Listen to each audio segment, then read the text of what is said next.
Et salut les amis, bienvenue dans cette petite vidéo où je vais vous parler de quelques plugins que j'adore et que je me sers de plus en plus aujourd'hui. Alors on se retrouve sur Cubase. Alors comme vous pouvez voir ici, j'ai fait un petit projet. Je vous fais écouter ce que ça donne. Un petit projet assez sympathique que j'ai réalisé il y a quelques jours à peu près.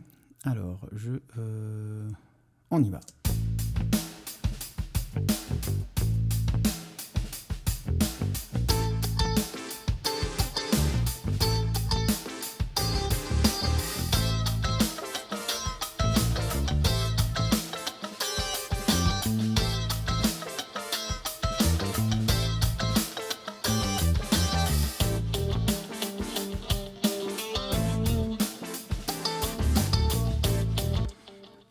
Donc voilà, une petite batterie que j'ai fait avec Contact et où j'ai séparé tous les éléments de la batterie. Une basse avec un ampli et une autre et la même reprise ODI, une guitare et un synthé. Un truc très simple, il n'y a pas de voix, il n'y a rien. Les plugins que je veux vous parler aujourd'hui, les voici. Alors, c'est de chez Wave, comme vous pouvez voir, le Omnichannel. Alors, moi j'aime bien maintenant travailler avec ces plugins-là, pour la simple et bonne raison que ce sont des plugins ultra complets. Ça vous évite d'avoir un peu comme vous voyez ici, ou même ici, d'avoir du coup un EQ, d'avoir un compresseur et de remettre un autre EQ par-dessus. Ça vous évite en fait d'encombrer les pistes. Alors là je l'ai fait parce que je voulais un son particulier, je me suis servi uniquement du gate, mais sur certaines pistes, comme sur la drum ici, je me suis servi de l'Omnichannel où dessus, vous voyez, j'ai mis un peu de saturation, j'ai mis un peu de compresse et j'ai mis un peu de reverb pour justement relever la batterie. D'ailleurs, je vais vous faire écouter dans le contexte sans, déjà, pour que vous vous rendiez compte sans ce que ça donne. Et on est loin là. Là, je vais le mettre.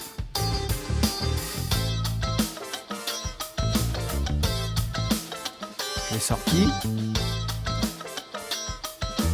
Et je le remets. Vous voyez, ça relève un peu, c'est ce qu'on fait d'ailleurs sur les groupes batterie, basse, guitare, on met toujours des plugins, des compresses, des EQ, pour justement relever, en fait on fait un sort de pré-mastering de notre piste, de notre musique.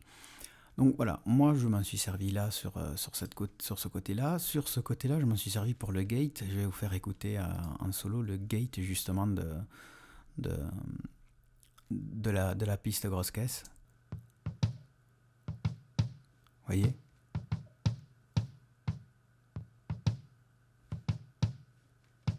Je vais vous lever un peu pour que vous entendiez.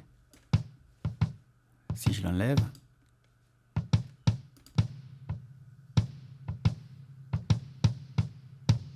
Si je le mets,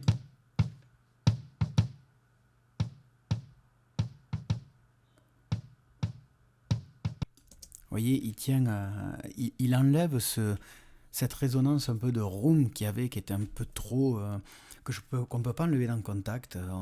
On peut pas avoir un côté sec à des moments, c'est un peu embêtant, suivant ce qu'on veut faire. Donc voilà, là je m'en suis servi comme ça. Franchement, je m'en suis servi aussi ici, sur la guitare. Vous voyez, j'ai fait un peu de saturation, un EQ et une compression. Alors je vais vous enlever, je vais vous faire écouter sans, que vous voyez, hop là, pardon. La guitare, tac, je le ramène ici.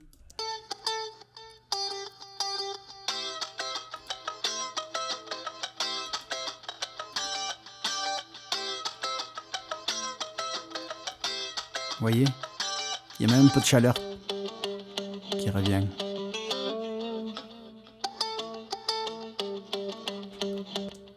Donc voilà, ça c'est le premier, le Omnichannel. de Chippies que j'adore, qui est disponible chez Wave. Vous aurez la description, enfin le lien dans la description, pardon. Il y en a un autre que je me sers, qui est un CLA de chez Wave aussi, mais qui est fait par Chris Lord LG. C'est le CLA Mix-Up, alors qui est vraiment pas mal. Je vais vous faire écouter pour la basse. Ça, c'est vraiment un truc.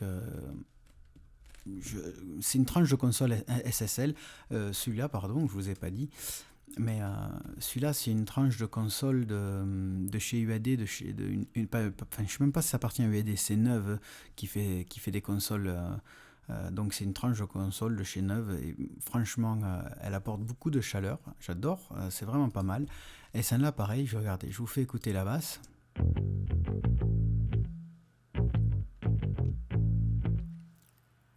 Donc là, il est activé, je l'enlève.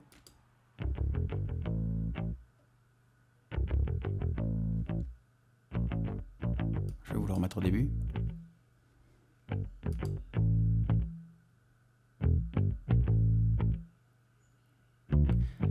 Alors ce qui change aussi là-dessus, c'est qu'on peut changer l'IQ. Vous voyez, où on peut mettre alors je vais vous montrer quel IQ ça fait partie. Je vais l'ouvrir sur... Pas l'IQ, pardon, le compresseur. Décidément, ce matin. Alors, en fait, c'est celui-là. C'est le CLA 76, le CLA 76. C'est celui-là. En fait, vous voyez, vous avez deux versions, bleu et noir. Et en fait, on peut chanter entre ces deux versions. Alors, il est beaucoup plus restreint comparé à celui-là. Il a été carrément simplifié. C'est un peu le même style que celui-là qu'on trouve sur les consoles de chez SSL. Sauf qu'il est plus petit, vous avez directement le ratio, le release et le threshold. Donc regardez, si on fait la différence entre l'un et l'autre, vous allez voir que c'est pas pareil. Il est même plus puissant, plus soutenu sur le bleu que sur le noir. Là c'est le noir, donc. Et il est plus fort. Je vais essayer de vous trouver un passage de basse où peut-être ça bouge un peu plus, peut-être là.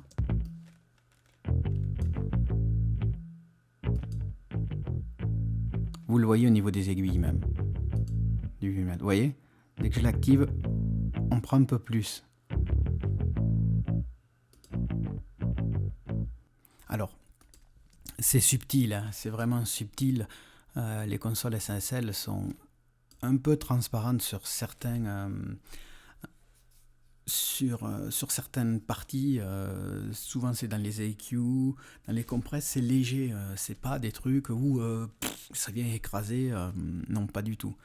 Donc voilà, pour vous faire écouter, voilà, la basse, si on la met dans le contexte, qu'on écoute tout ensemble, que je vous l'enlève et que je vous le mets, vous allez vous rendre compte que déjà ça change énormément sur le morceau.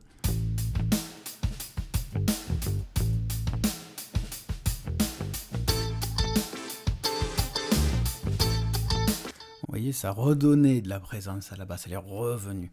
D'où le fait que sur les groupes, moi je me sers maintenant de beaucoup de ces appareils-là, des CLA, parce que des fois il m'arrive sur certaines productions de ne pas travailler avec des CLA, de travailler directement un peu comme sur cette piste avec plusieurs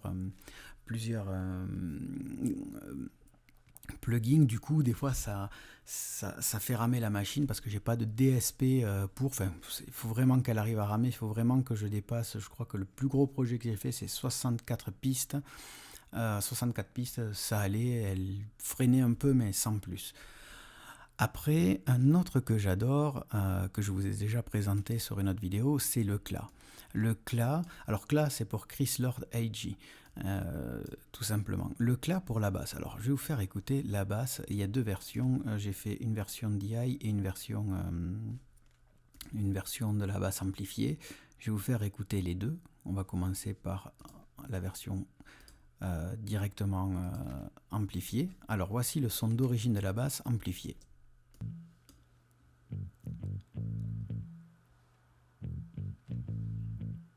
Vous voyez, rien d'extraordinaire. Maintenant, je mets le CLA.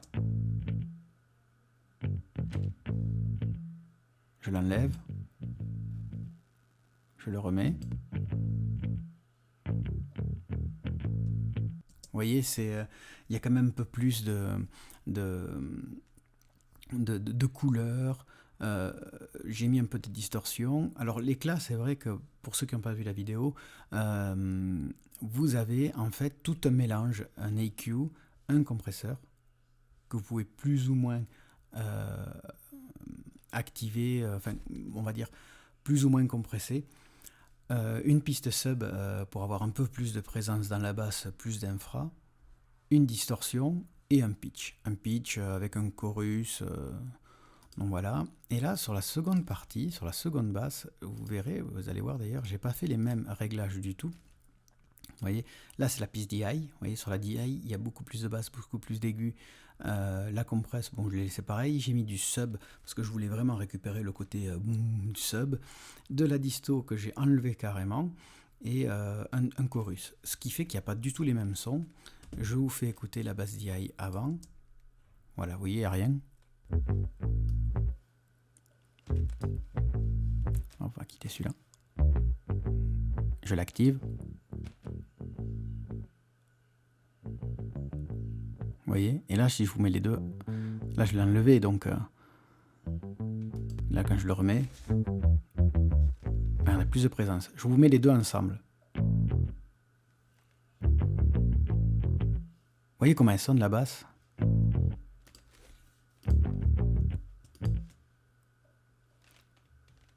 Si je vous enlève les deux, on va attendre quand, hop, je vais vous enlever les deux pour que vous voyez.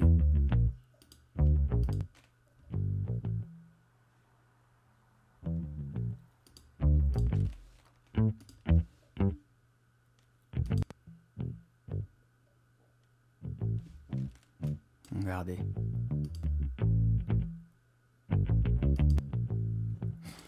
Donc c'est bien l'éclat pour la basse, pareil pour la guitare, hein, c'est maintenant je me sers beaucoup de ces clats. Alors pas sur toutes les productions, ça dépend, mais vraiment même pour la guitare c'est juste impressionnant. Écoutez la guitare, vous verrez elle est un peu plus sur le côté gauche que droit, hein, la guitare. Ok. Là il y est, je l'enlève.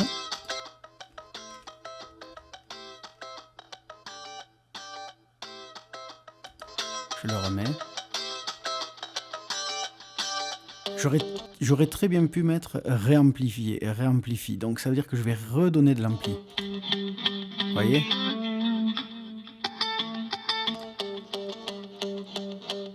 Donc c'est pas le but, si vous voulez, de remettre ça. Sauf si vraiment vous êtes sur une guitare où il n'y avait pas d'ampli et là vous simulez un ampli. Donc voilà. Et après, le plugin que je me sers, que je vous ai présenté la dernière fois. Le Snare Buzz qui sert d'ailleurs ici sur la caisse claire. Écoutez.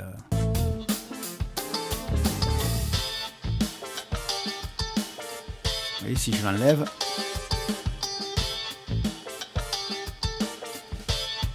je le remets. On gagne cet effet de timbre, comme je vous disais. Regardez, on l'écoute là. Vous voyez ? Caisse claire normale. Et là, vous voyez, voilà, ça c'est un plugin que je me sers souvent parce que là, pareil dans Contact, quand vous faites une caisse claire, comme les grosses caisses, vous n'avez pas deux micros. Vous en avez qu'un. Il est ou dedans ou dehors généralement. Moi, ce que je fais, c'est que je duplique mes pistes et je crée deux ambiances différentes. Voilà. Ça, je vous le montrerai un autre jour. Donc voilà, c'est les plugins que j'adore me servir. Après, oui, je vais vous montrer quand même un des plugins que j'aime bien me servir aussi pour la batterie que je vous avais montré. C'est le CLA. Et je vais vous montrer d'ailleurs comment je m'en sers et comment ça sonne. Alors voilà, là c'est la grosse caisse sans rien. Vous voyez, il n'y a rien. Et là, si je l'active, alors je peux donner plus de compresse, moins. On va le remettre à 0. Au niveau, vous voyez,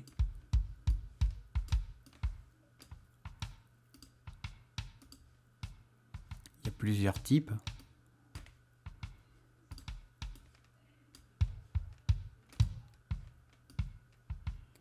Alors c'est assez intéressant parce que vous pouvez avoir aussi la reverb. Si vous n'en avez pas. Vous voyez, faut pas en abuser. Puis le gate. Vous voyez, je l'enlève. Je le mets. Mais voilà, moi je ne me suis pas servi là, j'ai préféré me servir pour y donner un autre son. D'ailleurs, écoutez la différence du son qu'elle a. Voilà, parce que là j'ai voulu vraiment lui donner le côté intérieur, le côté bat. La seconde est entièrement, par exemple, travaillée avec le plugin de chez Omni, et la seconde donne ça. Là, on est plus, on va dire, sur le côté extérieur de la grosse caisse pour avoir un son plus sourd. Et du coup, les deux mixent ensemble. Vous voyez?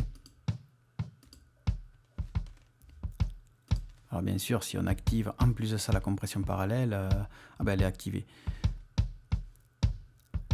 Mais voilà, vous voyez le morceau, puis le morceau sonne.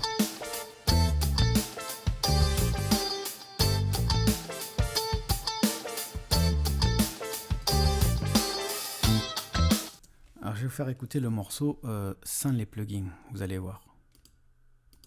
Sans aucun traitement, c'est assez bizarre. On va aller sur celle-là plutôt, ça sera plus simple. Hop, on va couper tous les inserts. Et écoutez. Aucun traitement. Et là,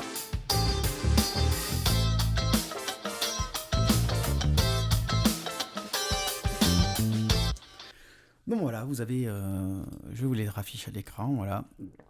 Donc celui-là, hop, le Clamix Hub. Alors je ne sais pas si je peux les réduire. Hop, il a voulu, j'ai appuyé une fausse manip, ouais, on peut les réduire. Donc voilà, C2 et le clé guitare, et je vous mets aussi le cla pour la basse. Et on va encore réduire cela. Vous voyez, l'avantage avec certains plugins chez Wave, c'est qu'on peut vraiment les réduire. Donc voilà, ça ce sont mes... Aujourd'hui, ça fait partie de mes 4 plugins avec lesquels je travaille beaucoup, avec lesquels j'arrive à obtenir des sons vraiment plus travaillés, des fois plus fins, avec plus de chaleur. Si vous voulez télécharger ces plugins, serait-ce que même les essayer, je vous mets les liens dans la description de chez Wave, avec chaque lien pour chaque plugin. Voilà, je vous souhaite une belle journée, un bon mix les amis, et à très vite. Ciao.